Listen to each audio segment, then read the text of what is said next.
Hello, everybody. Welcome to the best show that nobody's watching. This is the Get Off My Lawn podcast. My name is John. I will be your host tonight because, it's my show. That's why. And I've always been the host of this show. So unlike that other one that people tell me that I copycatted, which I had this show going for a good year before I knew who he was. I'm not that guy. If you're looking for that Get Off My Lawn podcast, I'm sorry. I'm proud to be a boy, but I have nothing to do with the Proud Boys. We'll just leave it at that. So it's Thursday night. It's 8:00. Today is January the 5th, 2023. So Happy New Year. Glad to be back. I missed all you guys out there. We have not seen any of you since, it feels like last year. It's so long ago. And so I wanted to say welcome to the new year. Welcome to episode, what is this now? Episode number 127 of the Get Off My Lawn podcast. Although it's not the new season. That starts usually in December. So we're a month into the new season, but we're only less than 1 week into the new year. So that's pretty cool. Get the ticker going there at the bottom. If you are out there watching us live, we love it when you interact. So please get those comments going. If you're watching on Facebook or if you're watching on YouTube, then we can see those comments and put them right up on the screen. If you are watching on the Twitterverse, if you're tweeting on the Twitter, then we're up there as well. And if you make comments, I'll see them eventually. We won't be able to put them up on the screen here as we're live, but still get those comments out there. And if you're not watching live, we still want your comments. We want your feedback. We want the interaction. Just leave a comment down below and let us know what you think about what we're saying at the time or the show in general, or how much better looking the host is than any of his guests, at least tonight. So we'll speak for yourself, man. Also, for those of you, especially if you're listening on podcast form and you're not just watching, and all you get is the audio end of this, if it sounds like I'm trying to do this show and talk around something in my mouth, I'm getting over being sick, the crap that everybody's had, and my voice is coming back. I didn't lose it. It's getting back to sounding more like normal. My sinuses are just still completely stuffed up, and I've still got a little bit of a cough, and so I'm just sucking on I don't know, I call them cough drops. They're not Halls, they're candy, but they're candy in the cough drop aisle, the Luden's cherry. So I will be trying to talk around a lozenge in my mouth most of the night, just to keep the coughing at a bare minimum. So with that said, tonight's show is brought to you by Sandhills Defense, which is my firearms training company. So if you're in Northeast Nebraska or North Central, have class, will travel. We're planning a class end of March this year out in the Ainsworth area. Otherwise, I don't have them scheduled yet, but we will be scheduling classes throughout the summer and early fall around the Norfolk area as well. And if you need a class and I've got the time and I can travel out and you've got enough people for a class, we can do one about anywhere. We need a classroom and we need a safe place to shoot that we can put at least 5 people side by side. Other than that, we don't really require a whole lot else. I can provide most of it. So give us a call, 402-851-0726. Hit us up on Facebook or track us down, sandhillsdefense.com. And you can email me, instructor@sandhillsdefense.com, if you want to. Also, we are very proud to be part of the the Self-Defense Radio Network. I got to get my defenses straight here. Self-Defense Radio Network, sdrn.us. Go check out this podcast. Go check out all the cool podcasts that are there. Some really, really great stuff going on over there at sdrn.us, Self-Defense Radio Network. And then last but not least, of course, the views and opinions expressed on this podcast belong to the individual expressing them, do not necessarily reflect the views of any of the sponsors or the host or the other guests. We're not offering any legal advice. We're not offering any medical advice. We're not doctors. We're not lawyers. Although Sandhills Sweetheart and I did stay at Holiday Inn Express this last weekend. So I mean, we probably could be doctors and lawyers. We're smart enough. That's according to the TV commercials. But we're not actual accredited doctors or lawyers. So don't take our advice as advice. These are our opinions. We're just spouting off here. Just because we're right, that's irrelevant. So, all right, let's bring everybody back onto the screen full size here so we can say hello to our guests tonight. We've got Travis P11 and Joe G joining us tonight. Fellas, how are you? I didn't give you much doing okay, to man. unmute. Just staying warm. Yeah. That's all I can do. Right. So also I was going to mention, for those of you that follow on the Facebook page, you already know why we were staying in Holiday Inn Express this last weekend and where we were. If you haven't been following on Facebook, I guess you'll just have to ask around out there in the comments. But if anybody knows, if you've been paying attention, put out there in the comments. Let's see if anybody follows along with us on social media. Where were we this weekend, and why am I wearing this hat, and all that fun stuff. So, all right, let's see here. We've got a few comments out there already. So who's out there? Patriot is, of course, still just here to look at Sandhills Sweetheart. And I agree, she's much better looking. She does answer her emails, Patriot, and I answered mine. I answered that one. If you didn't get the answer, then you need to go back and recheck your inbox or that thread there, because I answered it. Didn't give you an answer, but I did answer the email. M. Gabriel's in the house. Man. G. Webbs is out there. Travis is out there and in here. And that's it. We get those comments coming, guys. Do you see M. Gabriel's question for you out there? There's a question? No, I didn't read through stuff yet. Yeah. Will constitutional carry adversely affect your training business? No, absolutely not. Studies have shown in neighboring states that it actually increases the demand for training. So any trainer out there, and there are a few, I'll tell you that. There are a few trainers in every state that's looking at constitutional carry that they fight it tooth and nail. They're afraid that it's going to put them out of business. But what the actual results are showing is that when you stop requiring a class, people are, two things happen. Number one, people are more inclined to actually seek out training because that's the only thing they have to spend their money on. They can start carrying, and a lot of people don't want to. They're responsible enough adults that they decide that they want some training before they exercise that right. They wanted to tackle the responsibility end first and foremost. The other thing that happens is, as a trainer, I'll still offer the full CHP class because it's still required to get the permit, and the permit is still required if you want reciprocity in the most states.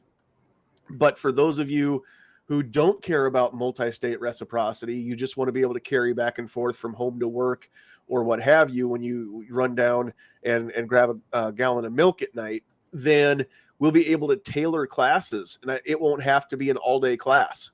We can do just a class with the Nebraska state laws. I think the things that you need to know about here in Nebraska. We could do a class about, what happens in the aftermath of a self-defense shooting. We can do a class about the legal use of justified use, I should say, of deadly force. Those can all become their own short classes. It doesn't have to be a day in the classroom. And then, the same thing with the live fire. If you know how to shoot your gun, that's up to you, so, but that's what the state does require, the live fire qualification as well. So that'll stay in the full CHP class. So it's actually probably going to make me busier because I'll have more classes that I can do on weeknights. I won't have to only do stuff on weekends, but the weekend classes will still be the full boat, the full Monty, if you will, to get the CHP from the state. So great question. Are we going to have more Nebraska constitutional carry Senate acrimony? Oh, that's a silly question. You can count on it. Yeah, it's going to happen. But we'll see what happens. I feel good about this year, so we'll see. But I keep saying the same thing. I have to, how do I say this? I have to temper my words a little bit when I'm speaking from an NFOA standpoint, because I represent more than just myself. But when I'm here, you know, it's on, bitches. I can say whatever I want to now. So honestly, if you're in Nebraska and you want constitutional carry and we don't get it, then we've only got ourselves to blame, because whether this passes or fails is up to us as Nebraskans. You can't just say, NFOA, get this done. You can't just say, Colonel Brewer, get this done, right? It's a team effort. It's only going to be a team effort. I mean, it's so much easier to just say, well, somebody needs to do this, than it is to decide that, well, I'm somebody, right? That's hard. It's hard to actually decide that you're going to get off the couch and stop talking about it and start being about it. But as our friend Tony Simon always says, that's what you got to do. Don't talk about it, be about it. Start doing the work. And if we get people from 93 counties doing the work and spreading awareness and contacting all of these senators and putting the pressure on them to please vote yes on this bill, it will pass. But they're not going to do what they're not pushed into doing, some of these folks. We've got 26 names right now on the bill as it was introduced. Brewer's bill. Brewer's name's on it, of course, 25 co-sponsors along with them. In fact, you know what? While we tell you what, I'm going to find this, and Travis, why don't you tell everybody a little bit about where they can find you and all your fun stuff? Yeah. Well, fill a little time for me, would you? Yeah. So I guess I can talk a little bit. If you don't know who I am, Travis P11, that's my channel over on YouTube. I've been making YouTube videos for about 7 or 8 years now. Do a lot of firearms reviews, a ton of cleaning videos, fun stuff like that. Got a podcast on Saturdays called Caliber Corner at 8 a.m. Central Time, so make sure you guys check it out. It's definitely a good show. We have different topics every week. We'll have another episode this Saturday, 8 a.m. Central Time. Then also myself and Defense Dad, we organized an event called Thunder on the Prairie, and that's going to be happening this June, first week in June. So if you guys are interested in that, you can go on over to the Nebraska Shooters website. There should be some information posted about that. It's going to be a 2-day event. We kind of like to think of it as just a way for us gun tubers and just people that participate in the online gun community to get together. And we do a lot of shooting at a range where it's a really great range. It's a training facility. And we've got full range access and a variety of different locations on the range to shoot at. We have rifle areas, carbine areas, shotgun, handgun, all that fun stuff. So that's going to take place in June. It's either $25 or $50 a day. And the money is just paying for the range. Myself and Defense Dad, we get no money out of this at all. We just do it to get everybody together, bring everyone together. It's a really cool event. Nebraska Shooters does have a bunkhouse where they have enough space for so many people to stay there. It's just a free will offering if you want to stay at the range. It's got full facilities, restrooms, showers, bathrooms, all that stuff, kitchenette, everything you need to stay at the range. So it's going to be a good time. I can't remember how many we had about. Well, there were a lot of people out there last June, but I think we had officially like 12 YouTube channels that were there, myself and Defense Dad included. And it's going to be a good time. We're going to talk to our sponsors that we had last year, get some swag lined up, and we have a lot of great giveaways that we did last year at it. It was a lot of fun. And hopefully it's going to happen again this year. It should be a good time. I know there's people that are already going to come out for it. So the reason why we're doing 2 days this year is so that we can have 1 day of just like a range day where you can just shoot whatever you want. You can have a good time, do all kinds of shooting, rapid fire shooting, a lot of shooting you might not get to do at your own range. Shoot outside. It's a beautiful venue. And then the next day, Sunday, is going to be a filming day for people so they can film all their shooting. They'll have access to certain parts of the range. They don't have to worry about firing lines and things like that. And we'll be able to have like 3 to 4 people filming at a time in 4 different locations. And they'll just fill out a spreadsheet for a time they want to film. So that'll be on Sunday. So Saturday, if you just want to come hang out on Saturday, do some shooting and have dinner with us and all, and have a good time. We're going to plan on doing that. And then Sunday's going to be the filming day. Myself and Defense Dad will be running around like chickens with their heads cut off, kind of maintaining stuff.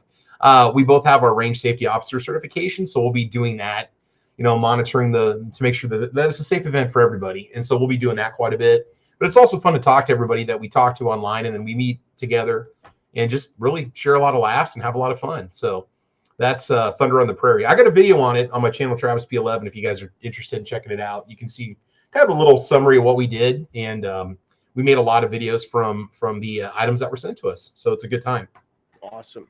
Okay, so if you're watching along on video, I have got the bill up on the screen. We're not going to go through this tonight, kids, but I do want to just mention here all of the people who have already decided to co-sponsor LB 77. This is the 2023 version. Every session goes 2 years, and so this is the 108th legislative session, and they recycle the numbers. So they started again with number one, and this was the 77th bill to be assigned a number. That's how they get their numbers, just in order. So Senator Brewer introduced it, and he is the senator from District 43.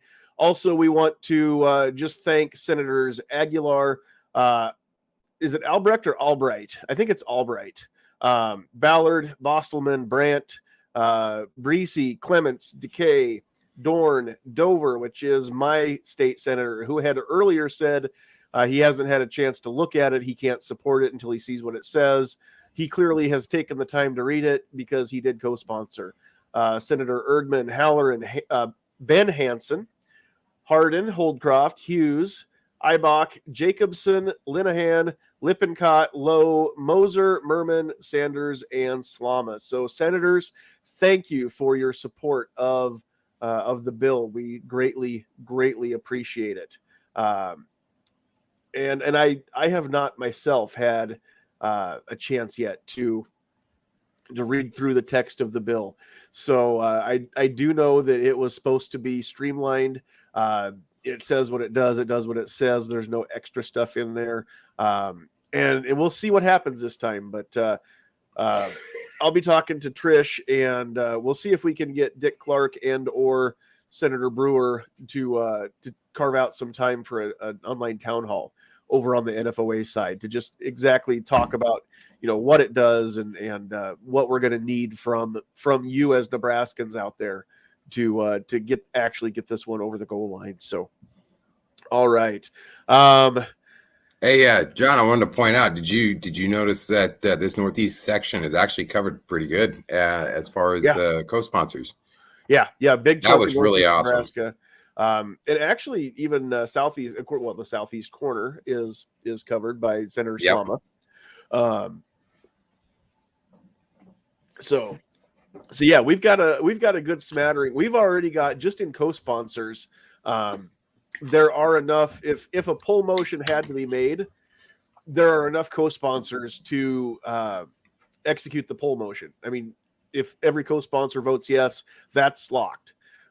We need 33 to overcome a filibuster and advance the bill onto the second and third rounds. So we need to pick up a few more sponsors, or at least a few more votes. So time will tell. But as soon as they announce who the people on the various committees are, then we'll get that word out as well. So you can start sending correspondence to the senators on the Judiciary Committee and asking them to please support it when it comes up. And then also, as soon as we have a hearing date, we will get that out to you just as fast as humanly possible. We'll get that posted up. So if you are not an NFOA member, go join NebraskaFirearms.org. And if you don't follow us on Facebook, go follow us on Facebook. If you want to get the newsletters by email, it takes a little bit longer than the Facebook posts. But if you want those instead, you're not on Facebook, that's fine. If you're not already getting them, send an email to info@NebraskaFirearms.org. Make sure it's .org, not a .com. Okay, so let's get back on track. We have hunting and stuff with J&J out there. Sounds awesome. I like hunting and stuff, and I'm a J, so that sounds like just a beginning of a beautiful friendship there. The Armsmen's in the house. We got Sam of Anarchy out there. Michael Frost is over on the on the Facebook side. Very happy that he's not banned at the moment. Cool avatar picture. I don't know why you're so serious, but I'm digging it. Who else do we have out there? Tim S is in the house. So yeah, we got a lot more people out there joining us now. So all right, let's Let's talk about stuff that's been bugging me lately.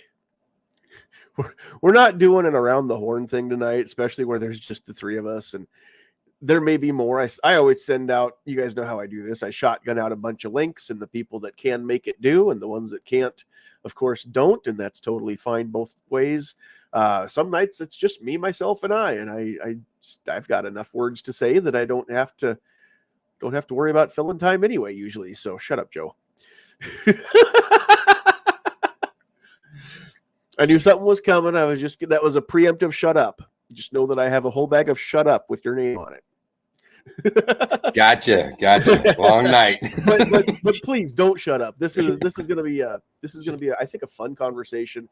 It's serious, but it's one of those things where if you can't laugh about it, then I mean it's gonna drive you completely bonkers. So we have to find humor in it somewhere. But you know, we've all grown up knowing that words mean a certain thing, right?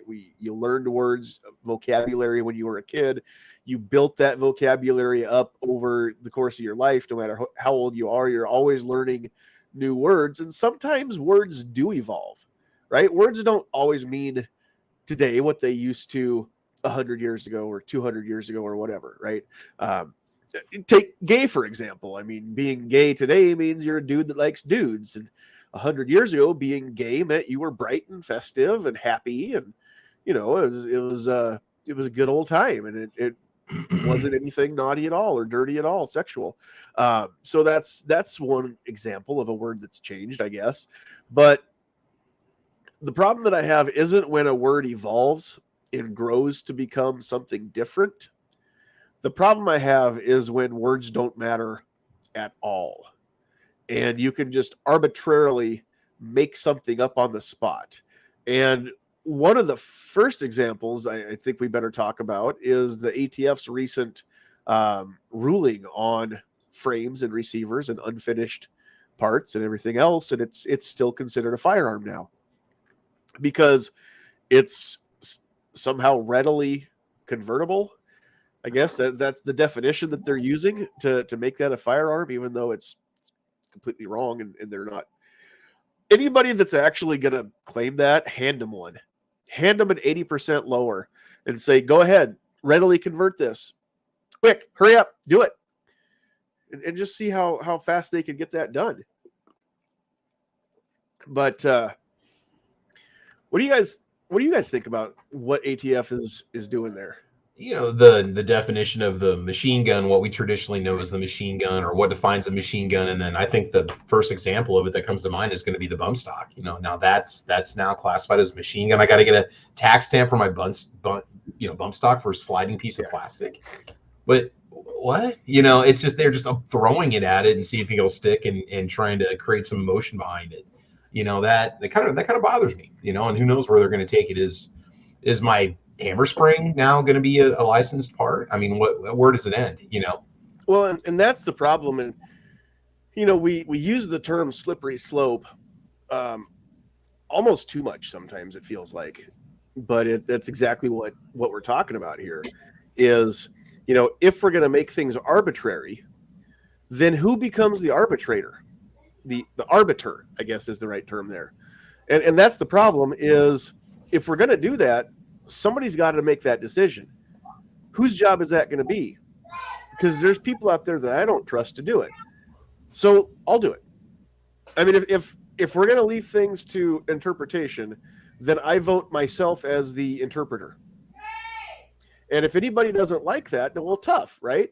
Now you understand the problem that we have, because it depends on my mood that day. It depends on my understanding. It depends on all of the subjective things that go through my brain. Whereas if we have one clear-cut objective set of rules, then it doesn't matter who looks at it. We all have to judge it by the same standards, right? So going off on a tangent, this isn't necessarily about how words don't mean anything, but when you let the ATF make that determination of what is and isn't a firearm, because Congress already determined what is and isn't a firearm. And Congress determined that frames are not. That even receivers technically are not, but we still treat them as. at least lowers, finished lowers, I should say. But Congress already made that arbitration. They already came to that decision. They did so in a democratic fashion, right? Which is what they were hired to do, and that's how our government works. And so imagine, if you will, a basketball league like the NBA, but a good one that we can all enjoy watching. And let's say that there's a board, and they determine what the rule book says, right? And they all agree on the rules, and then you hire referees. Now these are like the ATF agents, right? Or the ATF, FBI, whatever. So the referees are out there on the court, and it's their job to determine if somebody broke the rules, right? Or if they're following the rules. So if somebody travels, then the referee blows the whistle and says, hey, you traveled, the other team gets the ball, right? And so how do they know if somebody traveled? Well, it's in the rule book. They took more than 2 steps, or in the pros, they took more than 8 steps. Excuse me. And so they got called for traveling. But imagine, if you will, the rule book says 3 steps to whatever it is, but then all of a sudden the referees determine as they go throughout the game what is and isn't traveling.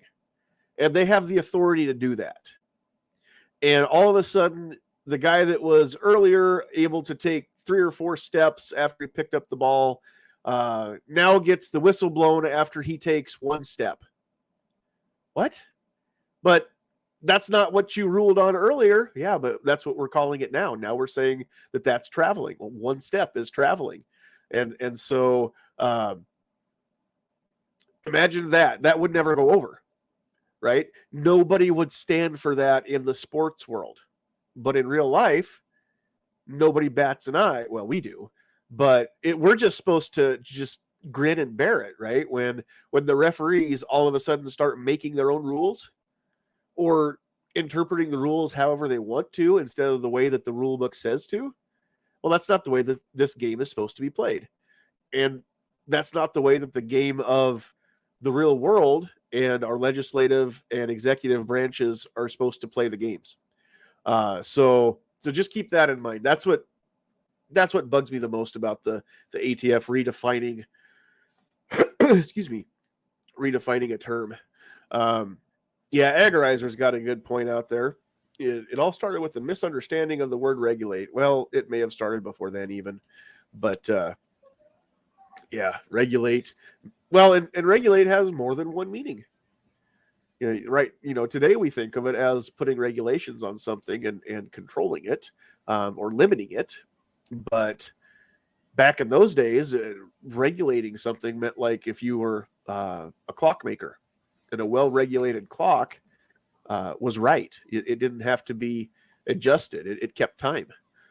Something like that. It worked the way that it should. That was what well-regulated meant. It was what it meant back in the day. And so, but now it's again, some words mean more than one thing depending on how they're used. So Pat, I know that you just kind of disappeared there. I don't know if you're still with us or not, but we want to say hi to Pat. He's been on screen for a while, but we haven't welcomed him into the circle, which is now a square. So whenever Pat gets back, we'll let him say hi. Oh, there he is. Hello, how's everybody doing tonight? Doing great. How about Good, you, man? Oh, not too bad. Not too bad. Was literally in the bunker and was working on things and lost track of time, and I was like, "Oh shoot, it's after 8:00." So, well, you're fired. No, I'm kidding. You're back. Oh, You're back. I'm kidding. now I know how Man. to play this game. Wow. Oh, Well, the Yeah, word fired has really changed meaning too, hasn't it? It's gonna Wow. it's gonna be this like high that on the tonight. totem pole right now. It's gonna be like that. The totem pole. No, I'm glad you're here, Pat. So do you have? We'll give you a chance to talk. Do you have anything that you want to say about the ATF's recent reconfiguring of what is and isn't a firearm? Well, I'll put it this way. Just kind of springboard off of what you were saying. The last time I remembered how things were supposed to work, they didn't get to make the rules. They just enforced the rules. Yeah. So I'm just going to call total BS on that whole system. Because, However, yeah, well, the right. problem is the enforcers don't have anybody to enforce them right now. Exactly. So Exactly. It's kind of a government kind of run amok, do whatever you want to, place your own rules, insert your paragraph here. Yeah. Which our three-legged stool is getting really wobbly lately. Yeah, well, it's kind of a 2.5-legged stool, the way it's been operated for the last couple of years, as far as I'm concerned. Well, even years previous to that, too. But things would work a lot better if people would stay in their own lane and actually run things the way it was designed and set up to run. Mm-hmm. Not everybody jumping over the top of each other and trying to make their own rules and everything. And it's BS. I mean, it's just plain and simple. Oh, yeah. BS. Nope, I agree with that, too. So take it for what you will. But we'll see. We'll see what the new Congress can do. Thus far, I have zero faith in this Congress getting anything accomplished. Travis, man, I'm going to run for House Speaker here pretty soon. I could probably get more votes. Just put me out there. That's fine. Travis, you could probably get more done. I'm libertarian, so I don't know if that counts as an independent. They'll have to just kind of sneak me in there, I suppose. But I could probably get enough votes. So there we go. What a mess. Well, Travis, you could probably get more done. I'm going to be running on the platform of free beer and chicken. So that's my platform. So that's all you need. Wow. Can you make that happen? Absolutely. I'm going to make chicken great again. Explain it to us ahead of time, or do we have to elect you before? I'll just make a call to Super Saver and take care of everybody's needs. So go ahead and elect me, and then I'll show you how this is going to work. There you go. Just trust me on it. I'm going to talk to my buddy Falstaff and see what he can do. Here's a good one. I have not heard this, so I don't know the answer. I don't know if anybody else out there in the comments knows the answer, but Sam of Anarchy wants to know how many pro-gun ATF agents resigned when they made so many stupid laws and rules. I'd like to know that figure. If anybody has it, that'd be cool to find out. Probably say zero. You think they're going to give up their cushy jobs and their benefits and their retirement and their healthcare plan and their retirement? No, they're staying in. And I'm thinking you're probably right. They're going to stay in because some of those guys still can do good. I mean, if we have good agents in there, we need good. I said guys, but not just the guys either. We need just good people to be in these agencies. And I still maintain the rank and file, for the most part, are pretty good people. Whether it's FBI, whether it's ATF, they want to work in law enforcement. They got an opportunity for a federal job. Who would turn down those benefits? If you work in law enforcement and you get a chance and you want to aspire to that, yeah, you're not going to turn that down. Now, what I would hope would happen, Sam, is if they have to start enforcing some of these bogus laws, then I would hope the good people would walk away and not go door to door or anything like that. So I guess remains to be seen if they'll ever be put into that position. But if they ever are forced in that position, I would really hope that that they would walk away then. So hopefully we never find out. I like your positive attitude on that, but after the last couple of years, we've seen where they did enforce certain things in certain states and places, and there was a lot of them that followed through. So I mean, I agree with you. We have good local law enforcement where I live at. There's some that I do believe would definitely do the right thing, and there's some that I think would know where their paycheck comes from, and that's really kind of sad. And I guess the last couple of years it's kind of given us a prerequisite of and here's the other thing that happens is if it's a handful, nationwide, if it's a few hundred agents stop doing what they're doing, we'll never know. I mean, that's not even a ripple, right? Now, if we had tens of thousands of agents said, hey, we're not doing this, and they all turned in their badge at once, that would make a huge wave, right? That wouldn't be a ripple. That'd be a tsunami. So we just have to see what happened. But yeah, I mean, we had good people that were just carrying out orders in New Orleans, right after Katrina. So good people carrying out bad orders. So we have seen it, and the thing is, a lot of those folks were brought in from out of state because they didn't want the locals having to go do that to their neighbors, and they weren't sure if they could get them to do it. So they brought people in that did not have a vested interest in the community. So that didn't help any either. All right. Defense Dad was trying to get in, but he's in a hotel somewhere and can't figure out the internet, or it's not working right. Not meaning that you're dumb, Defense Dad. Just meaning that it's not cooperating. So, all right. Do you guys have any other examples you want to bring up before we get into the super controversial stuff, as far as words that all of a sudden and I'm not talking about evolution over 100 years. I'm talking about just lately that don't matter anymore. Well, like with young people, there's words that change within like a decade. You'll have words that will just completely go out of style, and words that'll make a comeback, and words that have evolved into something new. And I think it's just neato when it does. It's groovy. Okay, so. Oh no, this goes way beyond. There's stuff that children say. It's like that. How do you even get that meaning from it? How do you even come up? How did that? Of course, I think about what we said when we were kids. Sweet or rad. It's like as radical, right? Radical. Wow, you thought radical meant cool. What is radical now, John? Yeah, really. I mean, it's just a natural. Some of my thoughts I've been told are pretty radical. There you go. But part of it is people harnessing those words to empower themselves in sometimes in negative ways. Mm-hmm. And I think that's something that can be very dangerous if we're not careful. I think it can. And that's one of the things too is, that's always going to happen with the young people. Every generation has their different words for what's cool or what's neat, or assault rifle. Assault rifle, anything that's an AR appearing firearm is considered an assault rifle anytime it pops up in a crime. It doesn't matter if it's full selectable fire or not, auto selectable fire or not. That's a made up term though. I mean, style. I know. What was it, Newsweek in the 1980s that coined the term? Well, no, it's Sturmgewehr, right? Originally from the STG-44 was originally what it meant.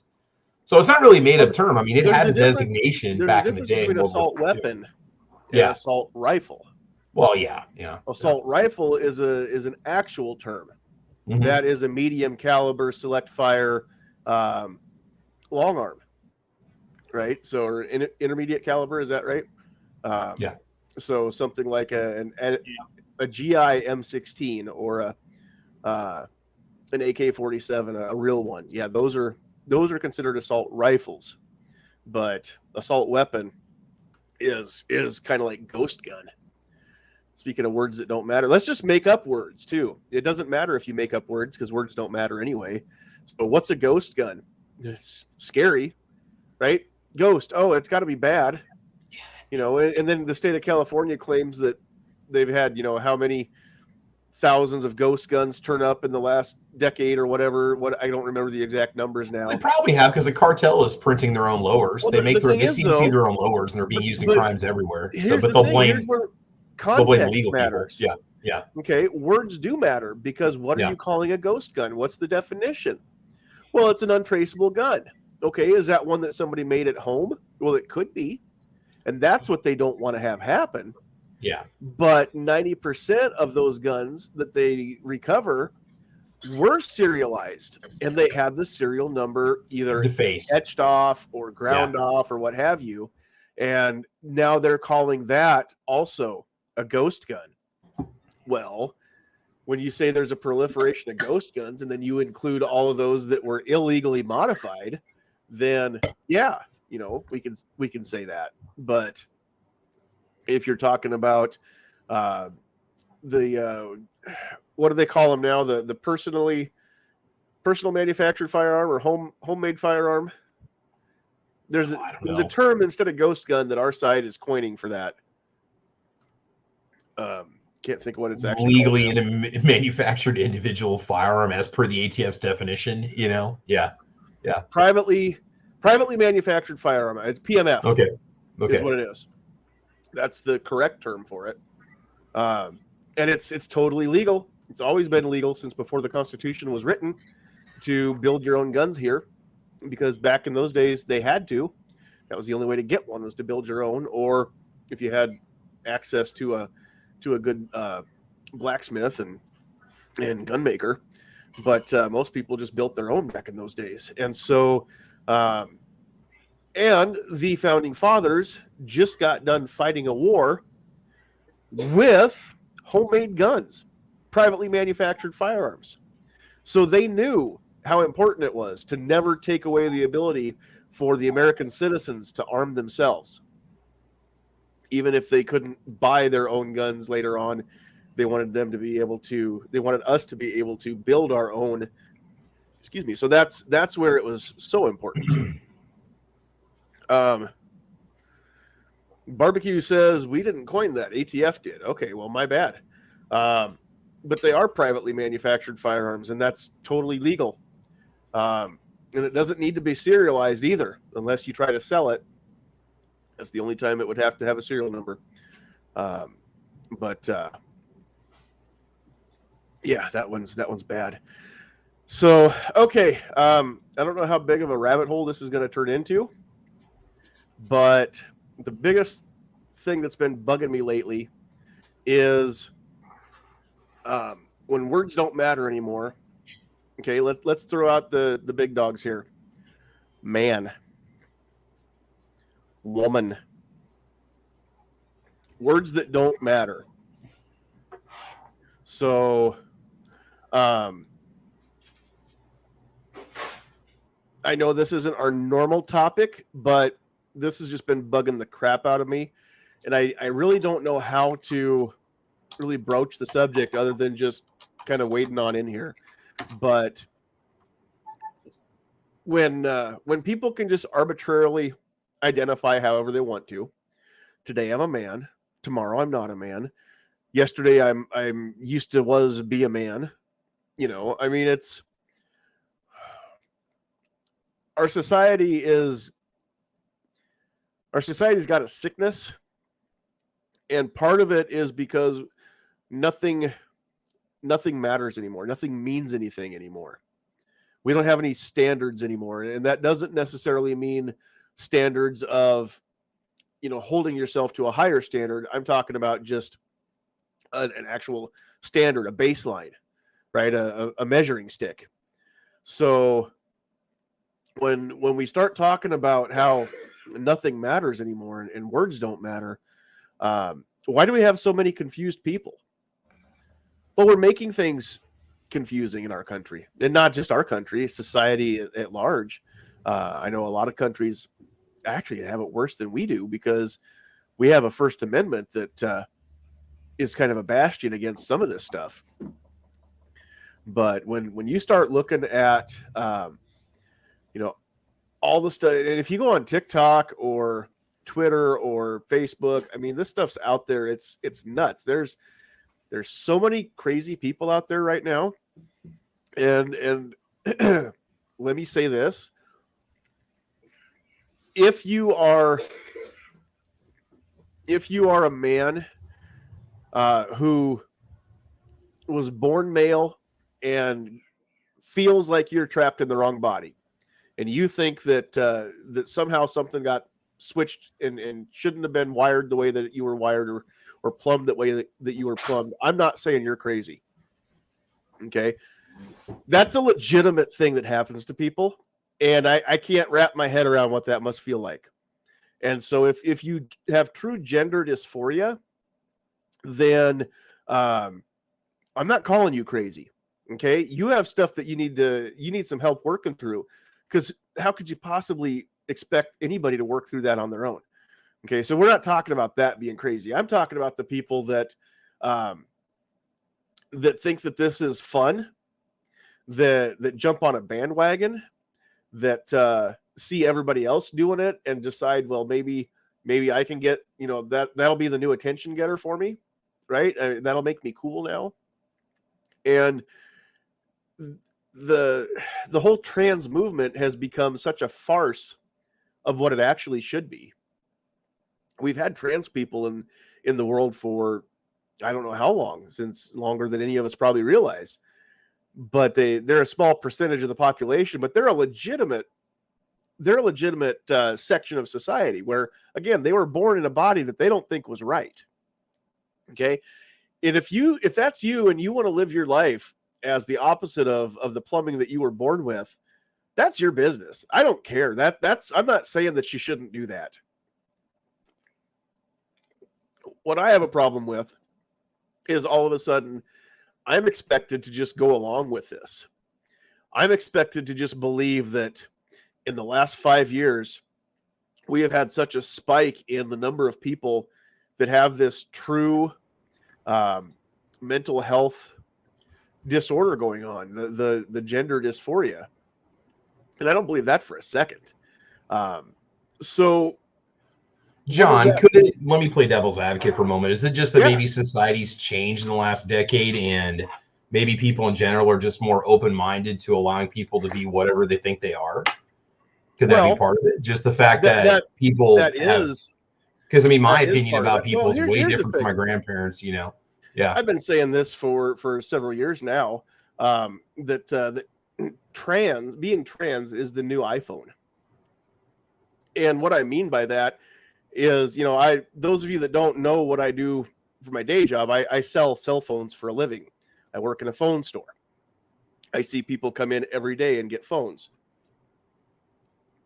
And when I was a kid, or when I was in high school, if you were cool, then you had the right shoes, right? You had the Nikes, or you had the right jeans, the Luckies or the Jabots or whatever they were back in the day. Or in north central Nebraska or other parts of, you had the right Wranglers, the right Justin boots, to be cool or whatever.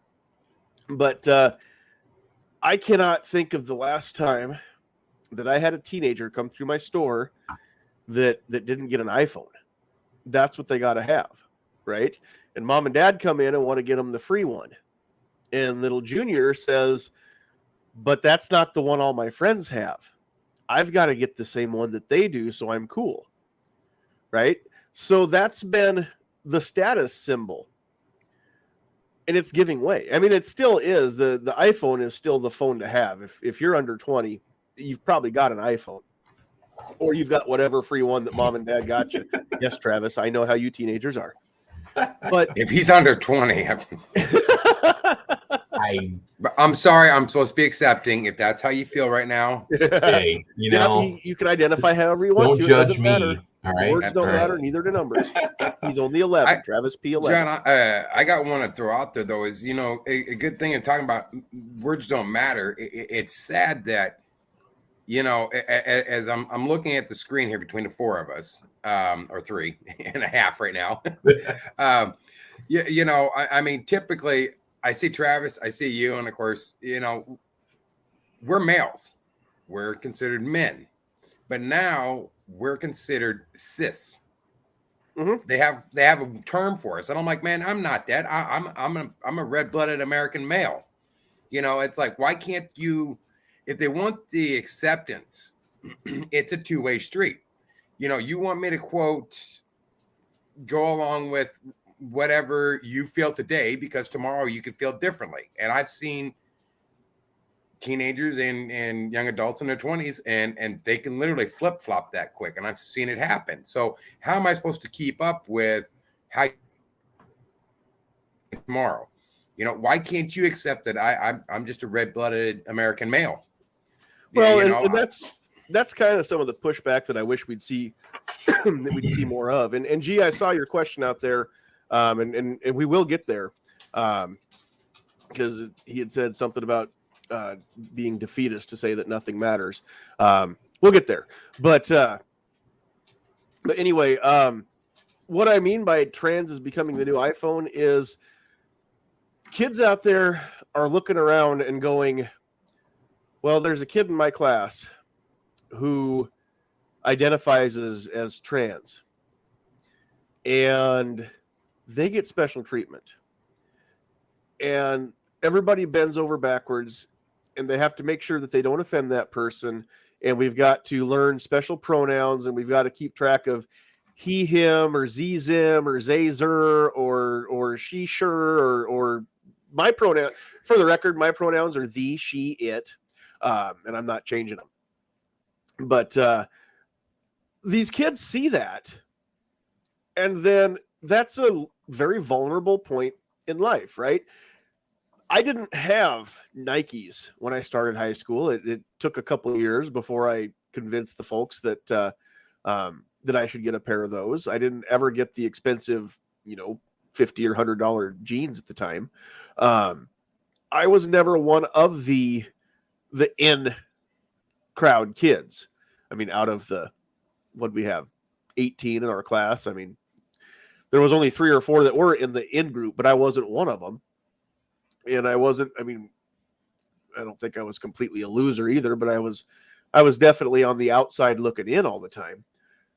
And so when the kids are on the outside looking in, and if they want to gain that acceptance, it's only natural to expect that there's going to be kids out there who get caught up in this and say that, well, maybe I'd get some recognition. Maybe I'm trans. Maybe I wasn't born in the right body. Maybe I should look into this. And it's a very impressionable age. I think that the fact that there's so many people out there that are just promoting the notion that you can be whatever you want today, and tomorrow you can change it, and you can be gender fluid, and there's all these different genders out there, and gender doesn't have anything to do with sex, and all these words that don't mean what they used to mean anymore. Well, gender doesn't mean sex. Well, in my day, they were interchangeable. Your gender was man or woman. Sex was man or woman. I mean, it meant the same thing. But it's just getting so promoted now that you can switch back and forth. We've seen people try to get out of prison sentences by claiming to be female and getting sent to a penal colony instead. and they're getting away with this because our society is all of a sudden too accepting, too tolerant, I think. So that's one of the things where when I say, when words don't matter, they don't. I mean, boy, girl, that doesn't mean anything anymore. We've got a Supreme Court justice that can't even define what is a woman, because that word apparently doesn't have any meaning. It doesn't have the meaning that it used to, for sure. So the thing is, though, words don't matter until they do, right? And all of a sudden, sometimes they do matter. Just when you think that you've got it figured out and you can say whatever you want because words don't matter anymore, well, then they do matter. Because if you've got somebody who was born as a male and wants to live their life as a female, but you grew up with them knowing them as a male, and all of a sudden you dead name them or you use the wrong pronoun on them, then that matters, right? Those words do matter. And now we're also getting told that speech can be literal violence, that speech can literally cause injury to people, which doesn't make any sense to me either, because again, there's a word that doesn't matter, because speech is not something that can literally cause injury. So either speech or literally wasn't used right in that Congress Critters sentence there. Psychological, John? Psychological injury? Well, that's berating not somebody verbally? Literal physical injury. No, I wish causing problems with their brain. Said it, but it was one of the Congress Critters that said that speech can cause literal injuries, like the same as getting beat up, clubbed over the head or something. Yeah, we're not talking about emotional or psychological damage. We're talking about physical damage, is what was said. Okay. So, again, it's just If words when is didn't enough matter, enough? Right. That's what I really want to get to before we wrap up tonight. Is I can piss and moan about it all night, okay, and I have for years, and I've finally decided tonight will be the night that I piss and moan on the air. But we've got to determine as a society, can we just say enough is enough? Is it Yes. Is it Yes, okay I mean- to say that boys can be boys and girls can be girls? Because all of a sudden, if you are, as you said, cisgendered, I'm not a cis dude. I'm just a dude. I was born a dude. I'm a dude right now. I'm gonna die a dude. I'm a dude. You're a dude. He's a dude. She's a dude. We're all dudes, right? If you haven't seen Good Burger, that didn't make sense. Right. But at some point, we've got to say, hey, words have to mean something, right? So if we're going to all agree that words can change their meanings, that's fine. But you can't weaponize it, and you can't go back on it. It's got to be one or the other. So we can't just say, well, today I'm this, and tomorrow I'm going to be that. And you can say it, but you can't expect us all to play along. And I think that's the point where we need to get to is, at what point does somebody finally admit the truth that the emperor is naked? Right? Do we all have to just go along with this? To what end? At what cost? Are we afraid that if we do point out that the emperor is naked, that he'll have us locked up or beheaded?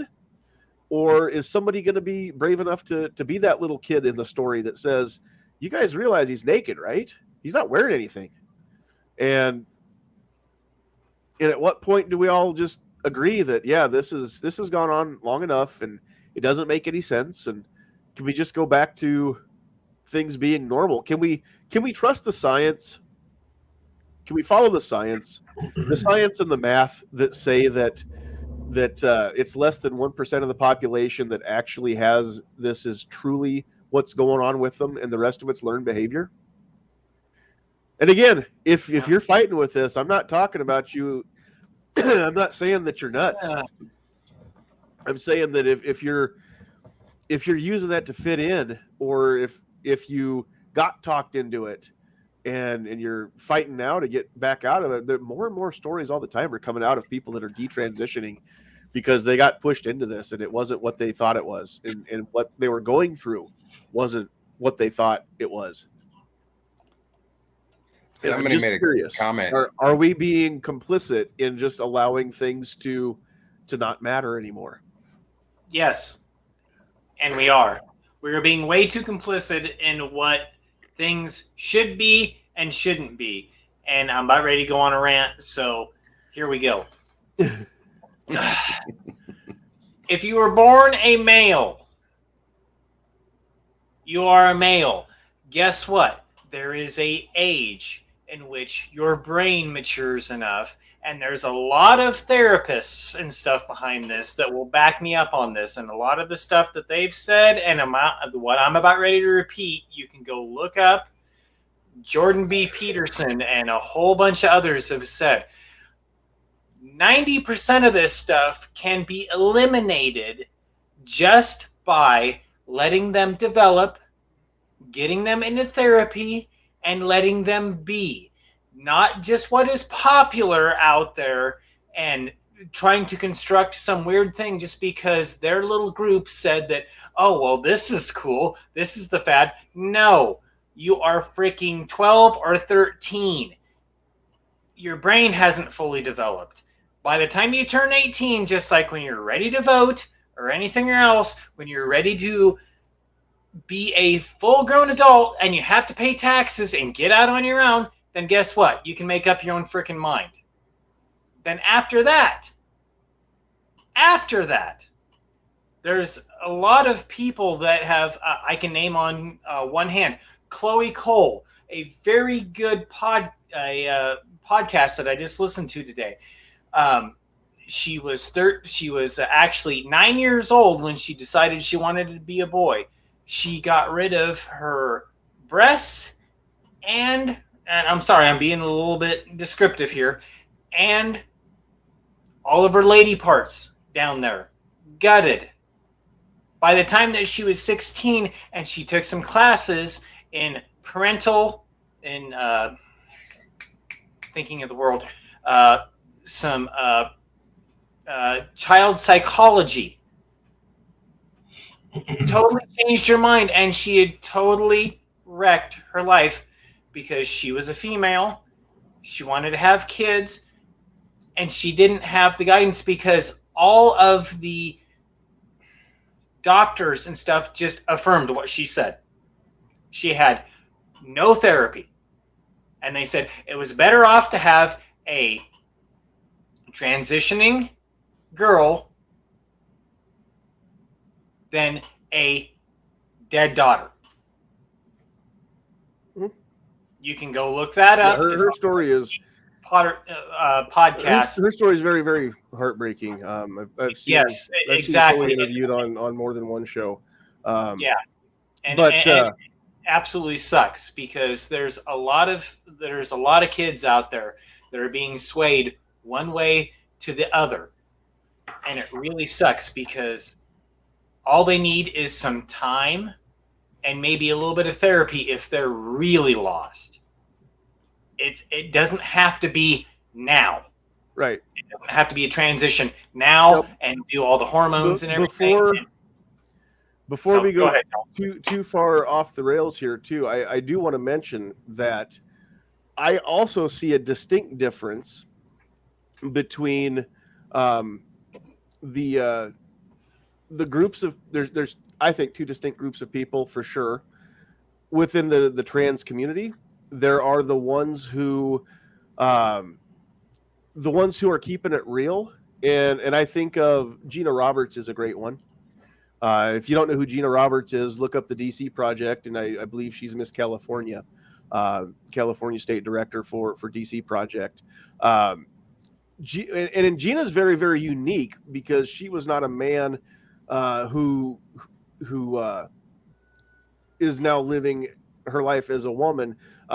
She's one of the few people who, at birth, her parents had to pick because if I remember the story right, and if anybody knows Gina better than me and I'm wrong, please correct me. But if I'm saying this right, at birth, she was one of the few people with, I believe, characteristics of both sexes. They call that intersex. Yeah, and exactly. Her parents chose, and they chose. Apparently, they chose poorly, but they said boy. So Gina spent a big portion of her life as a man, and then eventually decided that wasn't right, and it wasn't who she really was inside, and has since done the transition over to becoming a female, and she doesn't hide that. And if you have questions, she's not afraid to. I mean, granted, I'm sure there's many personal details that she just as soon keep personal, but Gina will have a conversation with somebody, and the people who, like I said, in her case, it's very unique. But somebody who's born male, who wants to live their life as a female, you're an adult. You're an American. You're free to do what you want, right? But can we still just acknowledge the fact that this is a human being that was born male who is now living their life as a female? I don't care. I mean, I'm not going to look at you like you're some sort of a leper. That's not the case. Okay, it's the people who refuse to admit that the emperor is naked, who just say that well, I don't care how I was born because honey, I'm a woman. And I can have, I have a menstrual cycle and I can have kids and I can't wait to have, breastfeed my kids and everything else. And like, well, you had a twig and two veg. So I don't think that you can do any of that. These are the people that I think are the ones that are crazy. The ones who refuse to actually admit reality. They don't live in a place of reality. So the people that are struggling with this, and if I can't I can't imagine what that's like to be out with that struggle. It's got to be 1,000 times worse keeping all that inside and not even being out with it, right? But I want to make sure that I acknowledge that too, that I know that plenty of people who live their life as a gender that was not the one that they were born with. And I don't have a problem with that. They're not trying to convince me that that it's normal and natural and that there's something that they're not, or that there's someone that they're not. And kudos to you if that's you out there for having the strength to wake up one day and say, world, this is not who I am. I want to show you who I really am inside, and that's who I'm going to show the world from now on. That's awesome. That's got to take a ton of bravery. So I don't want to make light of that, and I don't want anybody to think that I don't have a place in my heart for trans individuals. That's not the case at all. It's not a generalized thing. It's like anybody else. It's a one-on-one thing. If I meet you and you're cool to me, I'll be cool to you. And if I meet you and you're a jerk to me, then I'll probably be a jerk back. And it's got nothing to do with anything, skin color, trans, or religion, or any of that. It's just attitude, right? So we've got to keep that in mind too, that there's two groups of people out there, some of whom absolutely will tell you that hey, I was this and now I'm this, and there's other people that just have lost track of reality at all, and the people that are living in a fantasy land that are trying to change the world to follow their fantasies instead of adapting themselves to live in the world that is. Well, again, two groups of people. So one of them I have great respect for, and one of them I have zero respect for. So we've got to keep that in mind too. Right, exactly. And I'm not disputing any of what you just said, John. I'm just saying at that young, and I'm just bringing up a point here. At that young of an age, 8, 9, 10, 11, 12, when they're wanting to do a transition, it's God, that's got to be super hard, because they've got influences coming in from all over the place, and that's got to be super hard. I mean, don't get me wrong. I'm not. If somebody wants to transition, and they're over the legal age of actually being not a minor, mm-hmm. and not underneath of a household and stuff, great, go for it. But at the same time, you still got that developing brain. That overlaps into living in reality versus living in fantasy. If you live in reality, exactly, you'll acknowledge the fact that this is a decision that you don't make irreversible changes to somebody who's not able to make that decision on their own. Right. And if you live in fantasy, you tell people it's okay to go ahead and put kids on puberty blockers and everything else. Does the kid get a say? And should the kid get a say? And if that's the case, then why can't that kid buy tobacco and alcohol and firearms and ammo and everything exactly else? Why can't they vote? Exactly. Why can't they drive? All the other rules and regulations that we've put on people under 18 and everything, why can't it be the same for changing your gender as far as puberty blockers and everything else? I know people that you can say whatever you want. You can say you're whatever you want. I'm not required to go along with it. Yep, exactly. If I go along with it, it's because I respect you. Exactly. But I'm not required to respect anybody, and nobody's required to respect me. That's the way that this country was founded, and that's the way it has to be. Yep. Barbecue's got a great comment. My problem with the people who are a small minority of the trans community who more or less ruin it for others. That's my problem with the people in almost every community. It's not the whole community in general. Pick a community, except for like Nazis or white supremacist groups. Okay, if you think that you're, and I don't care white supremacists, if you think that you are better than other people based on something that's out of your control, like skin color or ethnicity or something like that, then I have a problem with the whole group of that kind of thinking.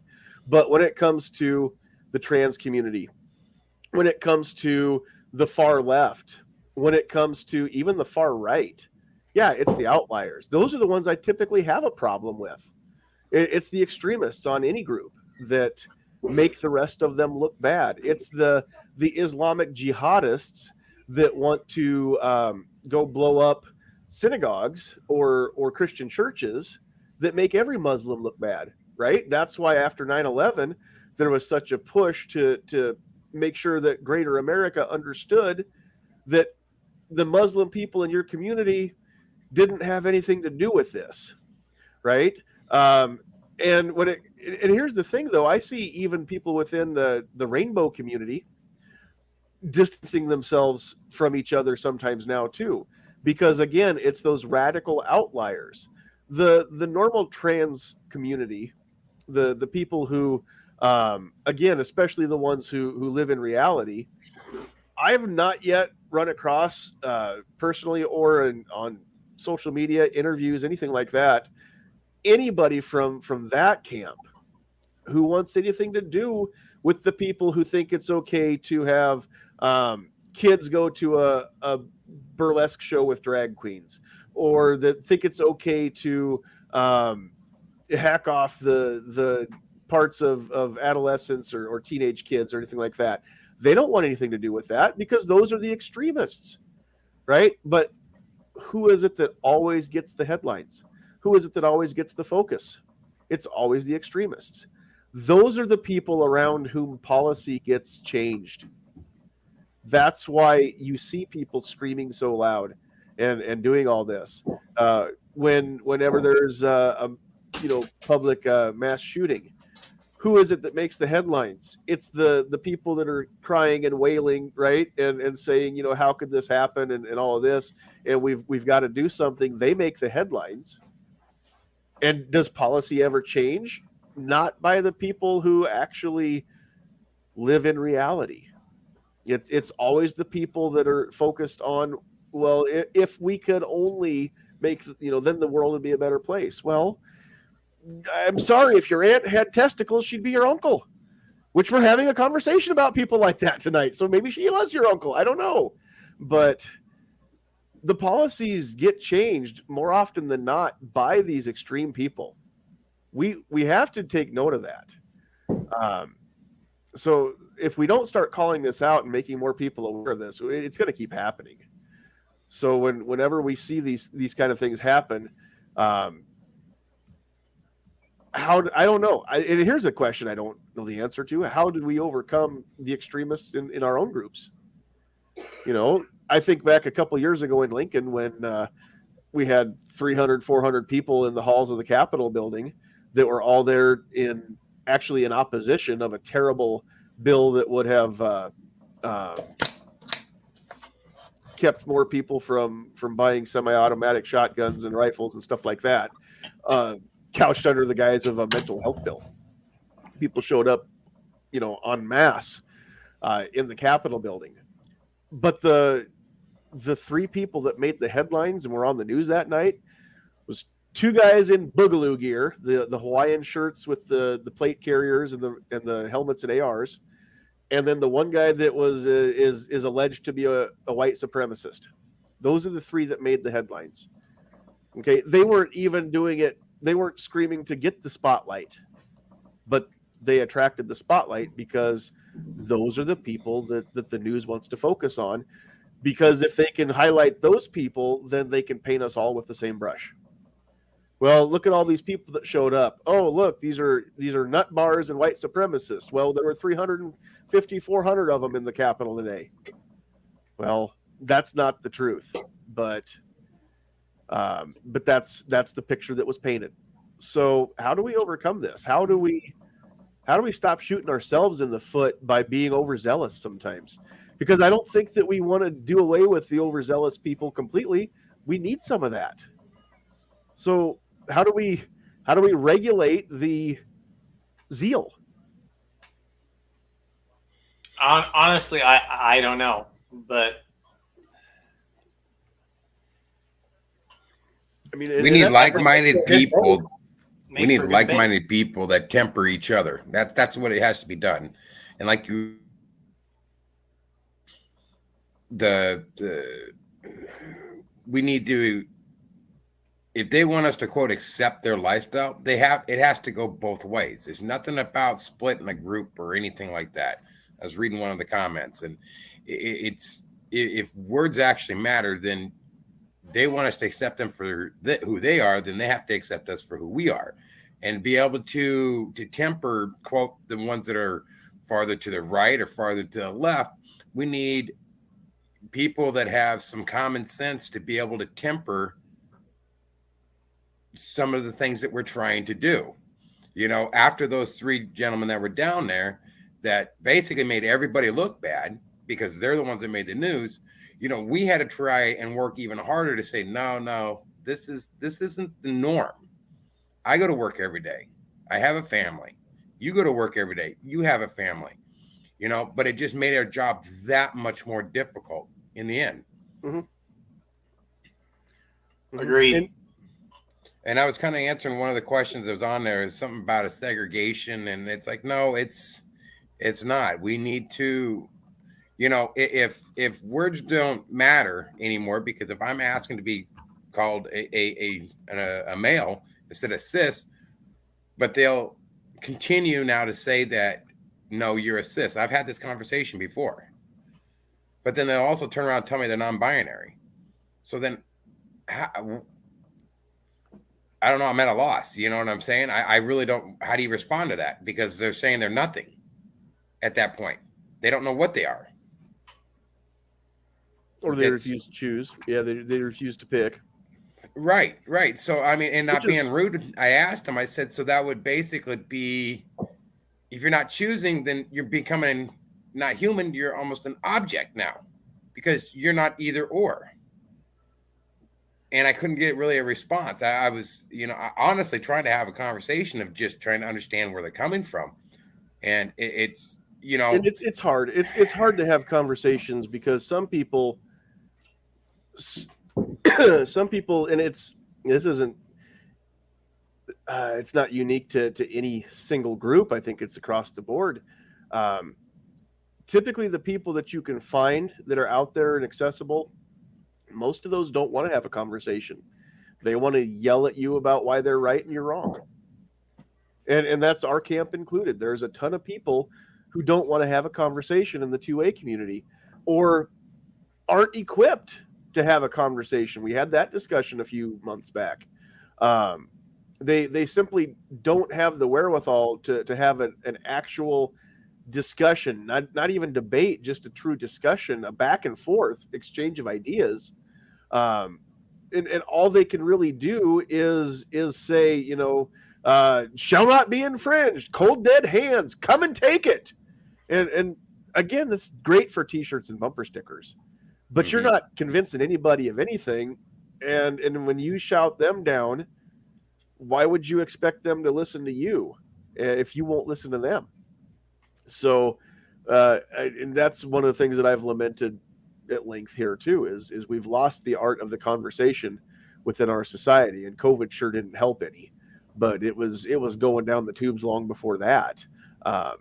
You know, people have for generations now have been drilled. You don't talk about politics or religion. You don't talk about politics or religion. Well, now people don't know how to talk about politics or religion, right? They can sure discuss whatever happened on Yellowstone Sunday night, and that's all cool. And whether you like Swift or whoever, I mean, yeah, common ground there. But when it comes to, you know, why are you Lutheran, or why are you a Methodist, or why are you, you know, a Jewish convert, say, not an Orthodox Jew that was born into it. You know, why do you go to this church, or why do you subscribe to this political theory, or why are you a member of this political party? Well, it's just because I am. Okay, but why? We can't talk about that anymore. People don't even know why they are the way that they are, other than they maybe they grew up in a house and it's the same as their folks. And I'm not saying there's anything wrong with that. You know, if you were raised with a certain set of beliefs and you subscribe to those same beliefs, it stands to reason you'd be in the same political party or church or whatever as the folks that raised you. But that's just something too that it's hard to have a conversation when nobody knows how to converse anymore. And some of us want to, but there's the other thing you got to remember when you're trying to engage people in conversations is that you got to remember that they're used to getting set up for gotchas. They're used to somebody just thinking that you could get one over on them or whatever. And it takes a while to wear them.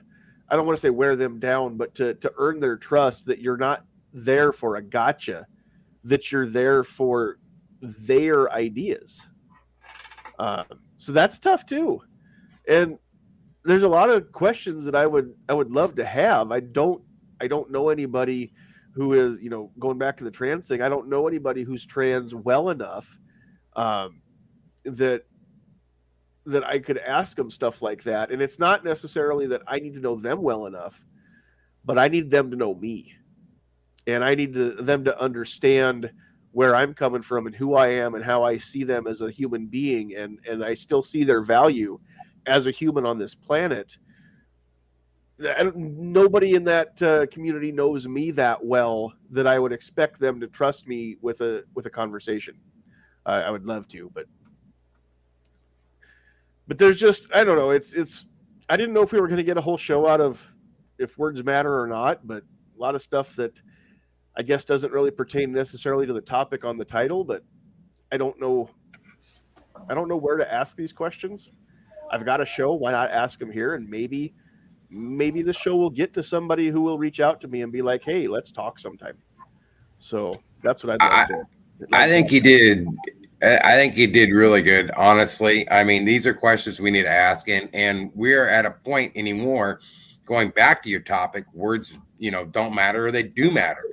You know, how do you honestly have any type of conversation when just because you misuse a word that they think that they want to be called, all of a sudden the whole conversation ends?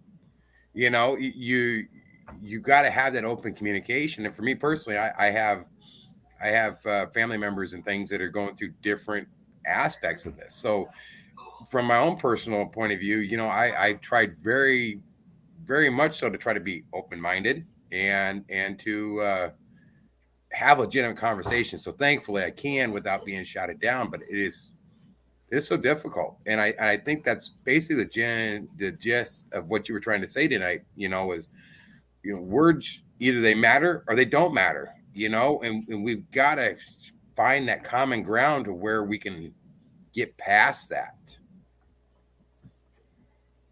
Vanessa says she's starting the Pull My Finger party. Once you've got that registered, let me know, Vanessa, because I am down. I am down. I will join that party. You're here.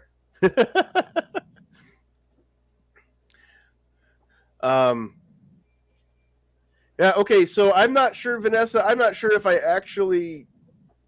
hope I didn't butt hurt you. When you teach math, do I think words matter? Do I think you teach people differently? No, I sure as hell hope not.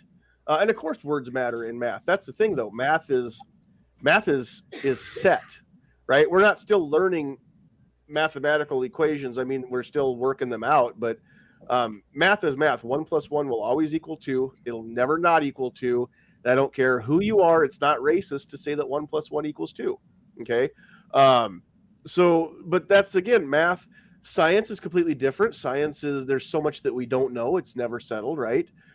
Math is pretty much universal. It's a universal language. No matter what you speak, you can always on an abacus come up with the same answers to the same problem in Chinese, Russian, English, or French, right?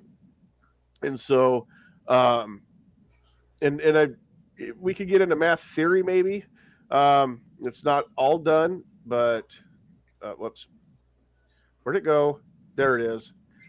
comments jumped on me. Maybe it's not all done, but I don't know what math is not done. And I'm not talking about advanced trigonometry or calculus. I'm talking about math. I'm talking about multiply, divide, add, subtract, basic math. That's pretty much settled. I don't know anybody that thinks it's not. And of course, if you're teaching, you darn well better be teaching everybody equally. So yeah, I mean, I just expect that. I know that there's a-hole teachers out there in the world that don't do that. But again, as Travis is quick to point out, when we start talking about teachers, those a-holes, they're the exception. They're not the rule. And even the ones that are pushing their own political agendas on their students, again, there's a lot more good teachers in this country than there are bad ones. If there weren't, our students would have come out long ago with those, there'd be no conservative values left in this country anymore if all the teachers across the country were pushing their liberal political agendas on their students. There'd be nothing else out there. So we know that, again, fringe, the ones that make the rest of them look bad, right? So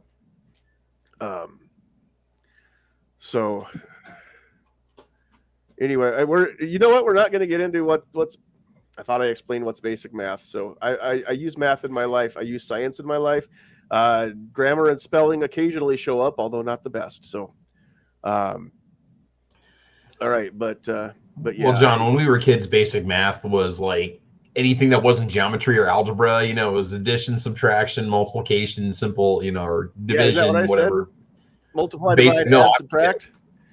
Yeah, it was those things that it was anything that didn't involve formulas essentially or no, I'm not saying that's all I use in my life. I use a ton of geometry. I use a ton of algebra. I just count with my fingers, man. It works fine. That's all I've ever had to do. Yes. What math is my computer using? I have no idea. I'm not smart enough to tell a computer how to think. Depends on what the base language for the operating system is. That's what it's going to be using. But yeah, probably some form of C++. I'm guessing. What about string theory? Oh man, here we go. It has theory in its name. It tells you that it's not anything that is definite. It's theory. It's not law. So. Did we just switch subjects to the Big Bang Theory now? We're talking math. Yeah, this is not good. I can barely bounce my checkbook. Okay. Or invented. Well, I believe that both. I believe the concept is discovered and the words were invented to describe. There you go. The hypothesis was formed. Right. It's just like Newton didn't discover gravity, but he was credited with the guy that wrote it down and explained it, and we've used his formula teaching since. Yeah, his formula since. So the hypercube of monkeys. That sounds like more fun than a barrel of monkeys, that's for sure. That's an Alex Jones thing, isn't it? Is that what that is? I don't know. Is it? That'd be even better. Let's get into some Alex Jones stuff. Oh, man. You know what? That's not. No, John, we're not going to go there this evening. No, that's not what's going to happen. So you just let the frogs be who they are. Let them love who they love. I don't care. Okay, it's their business. It's their business. So, all right, let's wrap this up. And like I said, I told you last week that we're going to butt hurt a lot of people tonight. So if I did butt hurt you, I'm sorry that you're easily offended. And if I didn't, I wasn't trying to anyway. So no loss there. But there are some things that legitimate questions and legitimate things that, again, these are my beliefs. These are my opinions. I don't expect my opinions to reflect in any way on Pat or Joe or Travis. You guys get your own opinions. That's just my opinions and my questions that I have. So, all right, Pat, we're going to give you a chance to sign off and any shameless plugs you want to give, go ahead and give them. Nope, the opinions are my opinions and my opinions only. So just to let everybody know up front. Those are just my thoughts, my opinions. So anyway, no, you can find me on Pat in the Bunker on YouTube and on Pat Hirsch on Facebook. And been having a really good time posting on a lot of different groups on Facebook. So, yeah, you can catch me over there. And go check these fine gentlemen out here on the panel. Had a good time, especially with Travis and John right up above me. And Joe G, thank you for coming in tonight. That's definitely a new face tonight. So wanted to thank you for coming in tonight.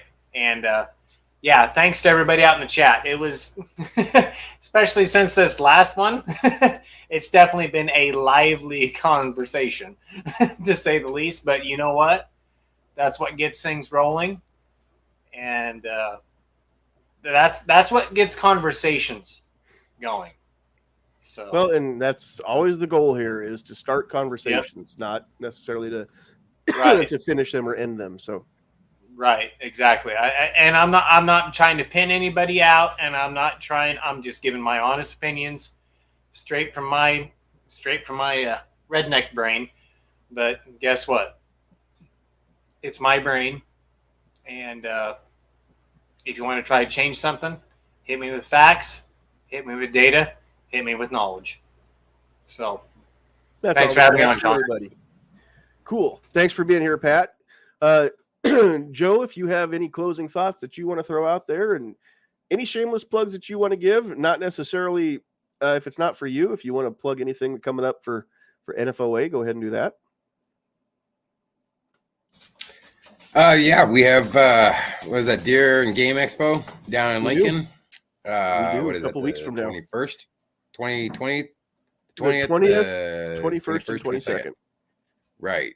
I think you and I are going to be down there with the 21st, or part of the 20th. More to come. I'm hoping to be there all 3 days, or part of all 3 days at least. So, well, if I need to, I'll talk to your boss, and she can get it lined up for you. Oh, it's not her. It's some other stuff, but yeah, we'll get into that later. Right. As you know, as far as what we were talking about tonight, I think that this is a good example. Nobody's always going to agree with everybody, and everybody needs to have an open conversation. And I think this is a really good example of 4 gentlemen who can sit in the same room and nobody shouted down or screamed anybody down. I do believe that many of us agree on a lot of different things. And as far as some of the comments such as mental health and whatnot, there's another organization that I do work with that is actually one of the key topics for the state of Nebraska, is trying to help get some of the psychiatric treatment and mental health issues as well, because I think that we need to have these conversations. And I think one of our biggest problems is no matter which way you go at it, unless you agree with the left's agenda wholeheartedly, they will always try to make you out to be something you're not. And I really think it takes some strong people to actually stand up and say, hey, look, let's have this conversation.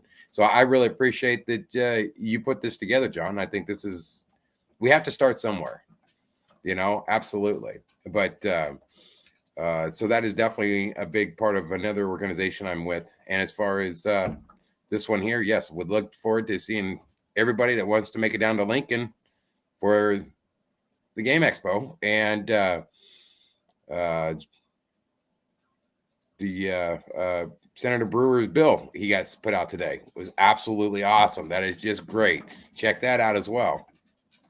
Yes, LB 77.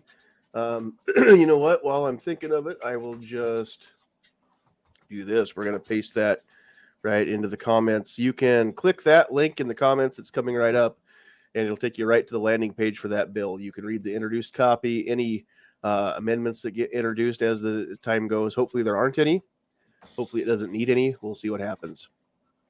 So, yeah, come see us out at the Nebraska Deer and Game Expo, Lancaster Event Center, just off 84th Street in Lincoln, January 20th, 21st, and 22nd. If Joe or I aren't there, there's somebody from our organization will be there at our table. So make sure you stop and say hi. And by that time, we'll have more info. So, and I don't know if the hearing will be scheduled. Already have happened by then. It should be scheduled by then. I don't know if it'll already have happened or if it'll be coming up. We'll see. But yeah, look us up on on YouTube and Facebook to get that info. And also, again, if you want the newsletters, just email us at info@nebraskafirearms.org, and let us know you want those newsletters. So, all right, Travis, shameless plugs, final thoughts, all that good stuff. No, it was a good discussion this evening, and it was nice to have just a good conversation with everybody and kind of pick everybody's brains on the thoughts we had about words changing meaning and how people are and so on. Good stuff this evening, a lot of fun. Yeah, I'm looking forward to going to the Deer and Game Expo. I was just looking up the times and the ticket prices and stuff. Looks like it's going to happen. I'm going to definitely be there. We'll also see what time we're going to be having the meeting for the bill, the 77 for constitutional carry. When that's going to happen, I really hope that gets a little bit of traction and takes off. It looks like it's off to a good start, so that's cool. And shameless plugs, just check me out on my YouTube channel, Travis P11, and I'm on Gunstreamer and YouTube and Odyssey and Facebook and Instagram and Twitter and all that fun stuff. I think if you want to follow me on Instagram or Twitter, you have to send a request because I'm set up on a private account, just so I can monitor who's following me, just for what, certain reasons. But otherwise, I think that's about it. So yeah, I appreciate the invite, and we'll be doing an episode of Caliber Corner on Saturday. It's our annual New Year's Second Amendment resolutions podcast, where we talk about what we're going to do this year coming up that's going to be gun related. Just kind of have a fun little discussion. It's like the third or fourth year we've done this January tradition, so that'll happen Saturday morning at 8 a.m. So cool, should be a good time. Yes. All right. G-Webs wants to know, is there a Thunder on the Prairie logo? No, we talked about this last year. We need one. I remember we mentioned having a bullet going over corn stalks. I thought that'd have been kind of cool, like just like a silhouette of corn stalks, like tilting as that bullet goes by, like the tassels. I think you could do something real simple, really cool in a situation like that. So, G, you're creative. Shoot me some design ideas. We have a projectile going across the cornfield. So, yeah, the Thunder on the Prairie. Get some patches and all kinds of cool stuff. Oh, you could. We can make it happen. So, yeah. All right. I think that's it. We've got a list coming up here. Go Gadget Arms. Yeah, I got it. Okay. Wow, this is it okay? Is it the long side? Okay. That's not the right list. That's the right list. Okay. So we do want to thank you, all of you out there in the chat, because this was a better chat with you out there commenting and asking the questions than if it was just the four of us talking. It would have been a whole different dynamic. So again, if you're watching this on replay or listening on audio, you need to come catch the live one Thursdays at 8 Central Time on YouTube or on Facebook or Twitter, Sandhills Media, so that you can get in on the live chat. But M. Gabriel was out there, gun websites, Travis, Sam of Anarchy, hunting and stuff with J&J. I need to know who that is. We need to talk about hunting and stuff. We could call it J&J and J. The Armsman, Tim S. My middle name is Jay, so that's going to be 4 J's that's joining in, just so you know. So J-A-Y. And Joe is a J. So, yeah, we got lots of J's. Agorizer, Vanessa Kitty, Mr. Knives, Defense Dad, Pat in a Bunker, Joe Jag, Guns and Barbecue, Darren Fulner, Scott 79, Krabby Turtle, G23, Realistic Poker Chatbot, which sounds like an amazing name. Also, Michael over there on the Facebook side commenting. We appreciate that as well. We don't get the exposure on the Facebook that I would like to, and definitely don't get as many people watching and commenting over there. So I wish I knew what the magic formula was to grow that. Probably effort, and I should just put some effort into it. That would help. John, it's absolutely everything that we're not doing. So that's pretty much the way whatever it is, I'm definitely not doing it. That's for sure. Yeah. All right. Well, on behalf of Pat and Joe and Travis, and of course my beautiful producer Sandhill Sweetheart over there, and Liberty Bell, the puppy dog that's wandering in and out of frame, we appreciate all of you. Bella's over there too. I haven't heard her. She's not coming over here because she knows that I don't want her over here. Normally that brings the cat, so she's been good. She's been hanging out with mom. Anyway, on behalf of the Aminals and all of the Aminals that are on the screen there, that's a That's a good looking aminal down there in the bottom right corner, sitting right on Pretty Joe's neck. puppy. Pretty puppy. And a little chihuahua. Up.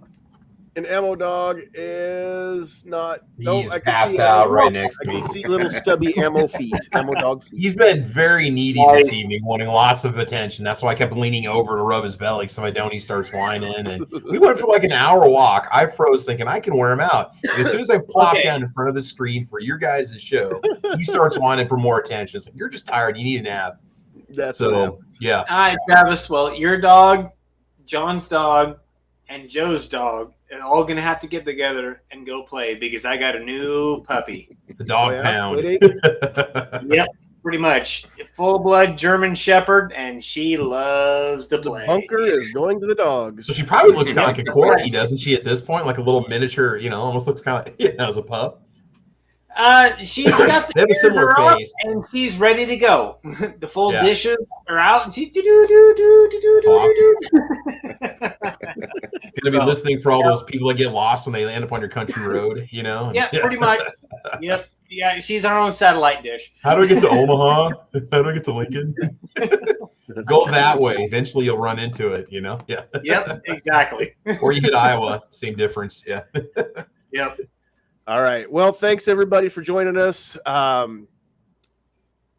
don't know what we're doing next week. We're gonna do something. We'll figure it out. It may be fun. It may be funny.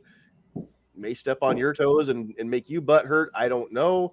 But that's just a chance you take. But show up next week. We'll figure out what it's going to be, and we'll make sure that it's at least worth listening to. How about that? So that's it. It's time for us to go. We love you guys, but that's it. Get off my lawn.